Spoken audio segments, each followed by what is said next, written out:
dictateur. On va parler de tout ça. On va parler de tout ça. Il n'y a pas que...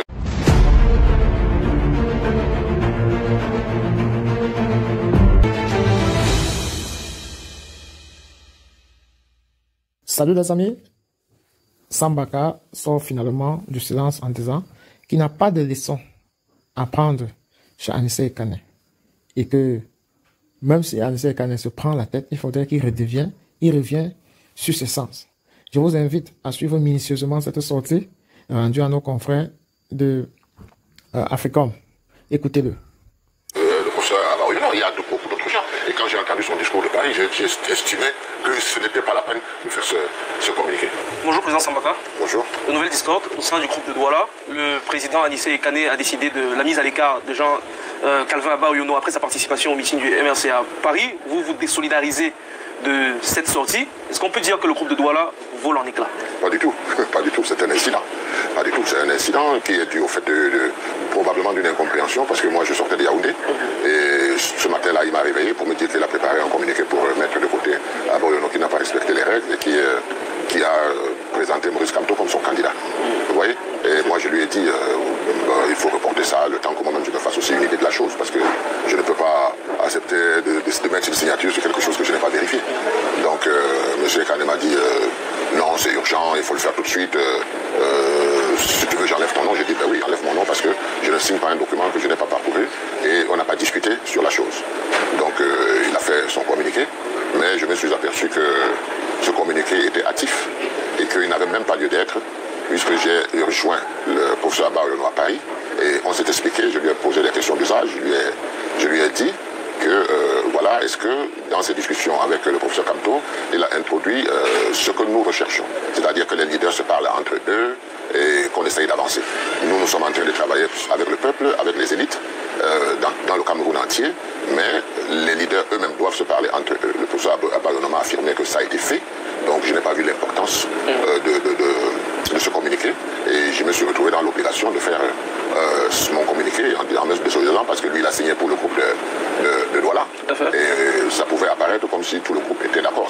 C'est une signature personnelle. Et que vous a dit Jean-Calvin Abaoyono de ce que pense Maurice Kamto du groupe de Douala, votre initiative? Non, la question n'est pas de penser du groupe de Douala, la question c'est de traduire le message du groupe de Douala qui veut que les acteurs, les candidats se parlent entre eux, ce qui n'existe pas au jour d'aujourd'hui, qui se parlent de cette élection présidentielle.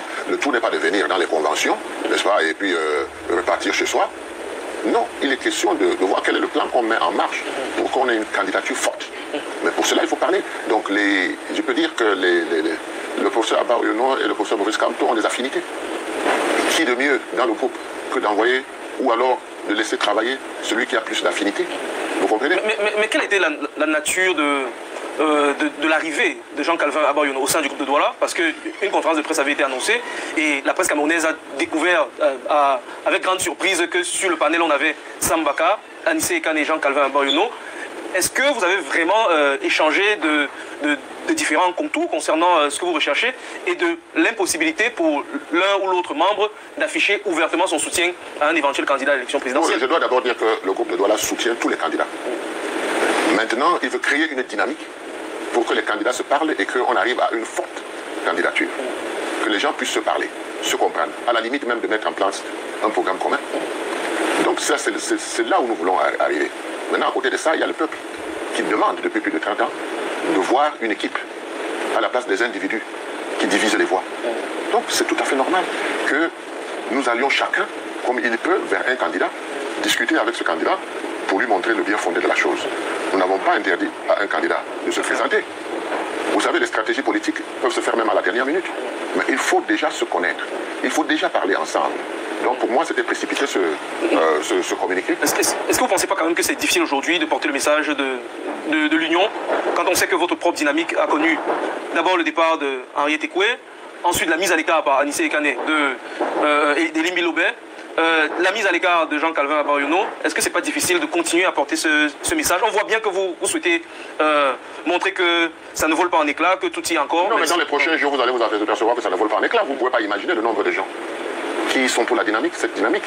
Mais on va être débordés. Vous allez voir dans les prochains jours, les prochaines semaines.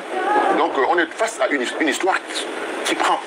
et qui a déjà pris. C'est pour cette raison qu'on s'oriente maintenant vers les populations elles-mêmes, pour qu'elles soient prêtes à supporter le candidat de large consensus. Donc nous travaillons. Et vous allez voir que Abba Oyono est arrivé peut-être avant les autres, il a accepté de s'afficher avant les autres, mais le travail est en train d'être fait. Et je peux vous dire que de tous les bords, nous recevons des soutiens, le groupe de Douala. Et ma foi, il ne faut pas s'arc-bouter sur cela, ça peut régler plutôt des problèmes entre nous, parce qu'il faudrait bien que nous soyons d'accord que nous sommes des personnalités politiques et qu'il n'y a pas un chef parmi nous. Vous comprenez? C'est des gens qui ont une option. Ça semble être la posture du président Anissé Kane. Ben, je ne sais pas. Mais à partir du moment où il me dit tu signes, je dis je ne signe pas, sans avoir analysé. Ça veut tout simplement dire que il n'a pas d'ordre, je n'ai pas d'ordre à recevoir de lui, c'est tout. C'est tout ce que ça veut dire. Il faut qu'on discute, qu'on ait un consensus sur quelque chose, qu'on le publie et qu'on soit en accord. Vous continuez de militer pour un retour de Jean-Calvin Abba Oyono au sein du groupe de Douala? Alors là, ça deviendrait donc je suis un dictateur. Moi, je ne suis pas un dictateur. On va parler de tout ça. On va parler de tout ça. Il n'y a pas que le professeur Abba Oyono, il y a beaucoup d'autres gens. Et quand j'ai entendu son discours de Paris, j'ai estimé que ce n'était pas la peine de faire ce communiqué. Ce n'était pas la peine de faire ce communiqué. On ne va pas interdire à quelqu'un d'avoir des affinités avec un candidat. Mais s'il est dans la même dynamique que nous, on va continuer à travailler. C'est peut-être même lui qui peut ramener la personne plus facilement dans la dynamique. Vous avez compris? Tout à fait. Donc moi, je pense que je ne suis pas dans les querelles. Hein. Moi, je suis sur un homme de principe et je respecte tout le monde et je demande qu'on me respecte, c'est tout. Vous touchez à mon respect, vous avez touché à quelque chose qu'il ne faut pas faire. Donc on va s'entendre, on peut s'entendre. Ce n'est pas ce couac qui va faire tomber tout l'espoir de tout un peuple, c'est pas possible.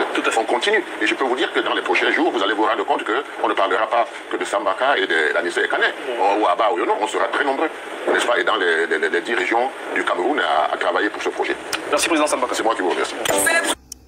Mais Sambaka, toujours là la carte d'apaisement, ce n'est pas ce que Anissé Kane pense. Il y a des questions qu'il faut se poser de façon sérieuse. Pourquoi était-il si sous pression? Jusqu'à il ne pouvait pas attendre que tu atterrisses à Douala avant que vous en parlez en tête fraîche.